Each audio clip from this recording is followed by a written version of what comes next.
ఎందుకంటే మీకు ఇంకో చిన్న ఎగ్జాంపుల్ చెప్తానంటే వాళ్ళు ఎంత బరి తెగించి ఉన్నారంటే మీరు పెట్టిన సబ్జెక్ట్ కి దానికి సంబంధం లేకపోయినా చెప్తాను వినంటే. ఎందుకంటే పవన్ కళ్యాణ్ గారు వాళ్ళ అబ్బాయికి ఒక యాక్సిడెంట్ జరిగింది. ఆయన ఒకటావటినే ఆ పిల్లోడి దగ్గరికి వెళ్ళారు, వాళ్ళ మిస్సెస్ వాళ్ళు కలిపి వచ్చారు. ఆ ఆపద కలిగినప్పుడు నువ్వు మొక్కుకుని ఉండొచ్చు తిరుమల తిరుపతి దేవస్థానం దేవుడికి, అయ్యా నా కొడుకుని రక్షించు, నీకు తలనీలాలు సమర్పించుకుంటారని సహజంగానే ఎవరైనా సరే దేవీ దేవతలకు మొక్కుకుంటారు. అదే ప్రకారం ఆవిడ వచ్చింది, అన్య మతస్థురాలైనా సరే డిక్లరేషన్ ఇచ్చింది, దేవుడికి మొక్కుకున్న ప్రకారం తలనీలాలు ఇచ్చింది కదా ఆవిడ. దాన్ని నిన్న ఆ విషయాన్ని రోజా గారు ఆ సబ్జెక్ట్ సంబంధం లేకుండా గోవులకు సంబంధించిన ఆ కార్యక్రమం అక్కడ ఏదో గొడవ జరుగుతుంటే అక్కడ ఏమంటుంది, చంద్రబాబు నీకు దేవుడితో పెట్టుకున్నావు, నీకు అలిపిరిలో ఘటన జరిగింది, పవన్ కళ్యాణ్ నీకు జరిగింది, మీరు ఒడి దగ్గర పెట్టుకోండి. ఈ మాటలనే ధైర్యం ఎక్కడి నుంచి వచ్చింది వాళ్ళకి?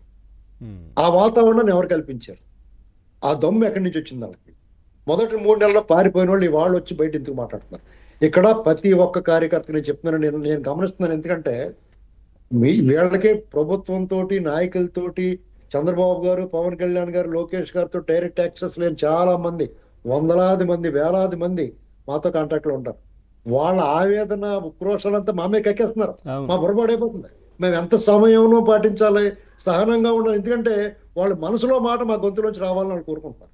వాళ్ళు ఏం కోరుకుంటున్నారంటే వీళ్ళ ఆర్థిక మూలాలు ఎక్కడ ఉన్నాయో ఓటలు కొట్టండి, ఫస్ట్ మీరు నిదానంగా దర్యాప్తు చేయండి, మీరు ఏమైనా చేయండి, కానీ ఆర్థిక మూలాలు అలాగ వదిలేస్తే రేపు మీరు ఆ లోపల పెట్టిన జైలుతో సహా పెకలించి రావణాసురుడు ఆ భూగర్భం పెకలించి సీతమ్మ వారిని ఎత్తుకుపోయినట్టు ఆ జైలుతో సహా పెకలించి పెట్టుకుపోతాడు, వెళ్ళిపోగల శక్తిమంతుడు అయిపోతాడు.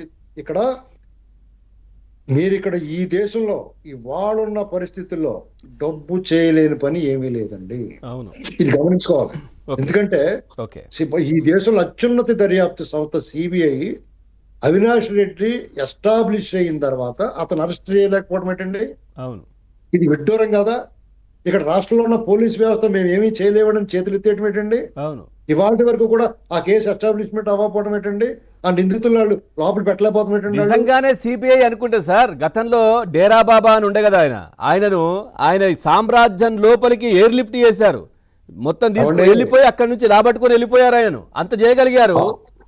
అమృతసర్లో స్వర్ణ దేవాలయంలో దానికన్నా శక్తివంతులు అండి వీళ్ళు.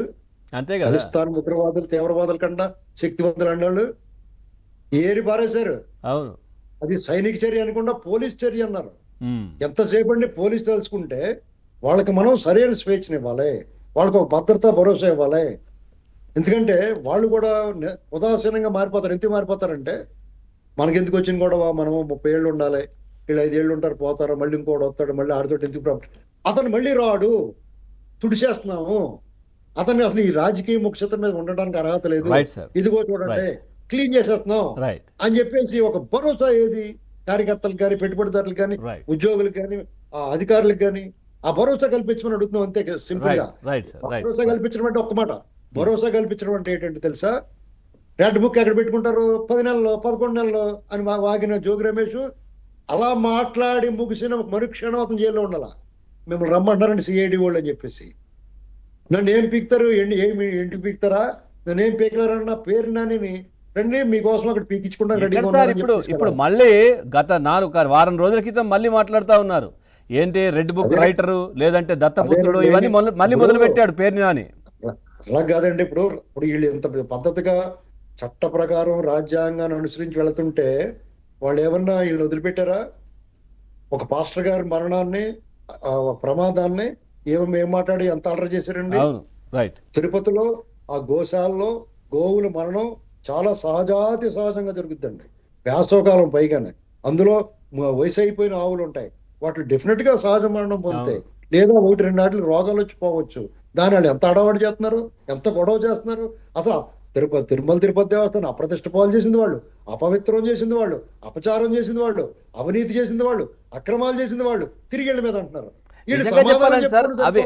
అవి ఆరోగ్యం తెలియదు కానండి, వాళ్ళు మాట్లాడుతుంటే వీళ్ళు సమాధానం చెప్తున్నారు. వాటి ఆరోగ్యం క్షీణించిందంటే వాళ్ళు సరైనటువంటి డైట్ కావచ్చు, దానికి సంబంధించినటువంటి ఫీడ్ ఇవ్వకుండానే కదా అవి ఈ విధంగా వచ్చి ఇప్పుడు కూటమి ప్రభుత్వం వచ్చిన తర్వాత కొన్ని ఆరోగ్యం బాగోలేక చనిపోయి ఉంటాయి.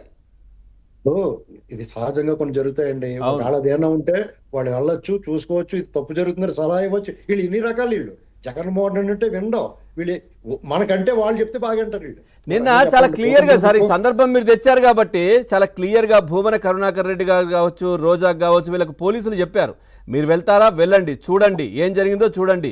రెండు పార్టీలు ఒకసారి వెళ్తే అక్కడ హడావిడి జరుగుతుంది, అక్కడ ఉన్న మూగ జీవాలు కూడా బెదురుతాయి. ఈ వీళ్ళు 100 మంది పోతారు ఒకటేసారి. గతంలో మనం చూసాం కదా సార్, ఆ తొక్కిసలాటలో ఒకరిద్దరు చనిపోయినప్పుడు లేదా హాస్పిటల్లో క్షతగాత్రులు ఉన్నప్పుడు, ఏది అక్కడ వైకుంఠ ఏకాదశి సందర్భంలో అక్కడికి వెళ్ళి జగనన్న జిందాబాద్, జగనన్న ముఖ్యమంత్రి హడావిడి ఏ విధంగా చేశారు? వీళ్ళు ఊరికే ఉండరు కదా. ఒక మాట అండి, ఒక మాట చెప్పేసి నేను ముగిస్తాను నేను. మా బాధ ఏంటంటే అండి, చంద్రబాబు నాయుడు గారి కష్టం లేని లోపం ఉందా? పవన్ కళ్యాణ్ గారు సినిమా స్టారు, ఆయన గోల్డ్ స్పూన్ లాగా ఇంట్లో కూర్చుంటే అతనికి అన్ని సపరిల్లు జరుగుతాయి. అవును. ఎందుకంటే సినిమా షూటింగ్కి వెళ్తే ఒక స్టార్ హీరోకి ఎలా ఉంటుందో మనం కొత్తగా చెప్పగలదు. అటువంటి వాడు ఎండా కొండ పడి తిరుగుతున్నాడు. ఆయన ఆ ఒంట్లో బాగోపోతే ఆ సెలైన్ బాటిల్ దెక్కించుకుని కూడా బయట తిరుగుతున్నాడు. ఇప్పుడు లోకేష్ గారు అలా కష్టపడుతున్నాడు చూస్తాం, ఈ పార్టీ నాయకులు అందరూ అలా కష్టపడుతున్నారు చూస్తాం. నేను మన పెళ్లి మాణిక్యాల దగ్గర చూసాను గుంటూరులో, ఎండ బగ మొక్క చనిపోతూ కాల్చుకోవచ్చు ఆ వేడిలోని. అలాంటి పరిస్థితుల్లో ఆయన ఒక కార్యక్రమాలు పాల్గొంటున్నాడు. నేను ఆయన వెనకాల ఉన్నాను కాన్వేలో. ఏంటండి మేము ప్రత్యక్షంగా చూసాం ఇవన్నీ. అటువంటి పరిస్థితుల్లో వీళ్ళు ఏమైనా సుఖంగా ఉన్నారా? అవును. వీళ్ళు 24 గంటలు పనిచేస్తున్నారు. అమరావతి పనులు మొదలెట్టారు, పోలవరం చేస్తా ఉన్నారు, రైట్. పెట్టుబడులు తీసుకొస్తా ఉన్నారు, ఉపాధి కల్పిస్తానికి ప్రయత్నం చేస్తా ఉన్నారు. వాళ్ళు ఇచ్చిన హామీలు నెరవేరుస్తున్నారు. అవును. 2000 నుంచి 3000 చేయడానికి అతను మలబద్ధకం ఉన్న వాళ్ళ ముక్కుతున్న 5 ఏళ్ళు ముక్కాడు. వీళ్ళు వెంటనే చేసి పడేసారు, 4000 ఇస్తున్నారు. ఆ ఉద్యోగులు ఒకటో తారీఖు అమ్మో ఒకటో తారీఖు అని కూడా వాళ్ళు అమ్మయ్య ఒకటో తారీఖు అని ఇలా చేస్తున్నారు వీళ్ళు. రైట్. వాళ్ళు బకాయిలు ఏమన్నా ఉంటే కూడా శుభ్రంగా క్లియర్ చేశారు. మహిళలకు సిలిండర్లు ఇచ్చారు, రేపో మాపో తల్లికి వందనం వేస్తున్నారు, రైతులకు ఇస్తున్నారు. గతంలో రైతులు కాళ్ళు రైట్ సార్, రైట్. డిసెంబర్ లో డబ్బులు వేస్తే జూన్ లో అవును, వస్తారు. ధాన్యం వేస్తే జూన్ లో డబ్బులు వచ్చి రైట్. వీళ్ళంటే 48 గంటలు డబ్బులు వేస్తున్నారు. ఇంత కష్టపడి ఇంత బాధపడి వీళ్ళు ఇన్ని రకాలుగా కేంద్రంతో సఖ్యతగా ఉండి కొన్ని అవమానాల ఒకవేళ ఎదురైనా పట్టించుకోకుండా, భేషజానికి పోకుండా, అహంకారానికి పోకుండా, అతిశయం లేకుండా శుభ్రంగా ఏదో చేసుకుంటుంటే వీళ్ళు వచ్చి ఇలా మాట్లాడుతుంటే కార్యకర్తలకు ఎలా ఉంటుందండి? వాళ్ళ పార్టీ కార్యకర్తలు అందరూ కూడా రైట్, ఉత్సాహంగా ఓకే. ఉండడానికి ఓకే కారణం అది.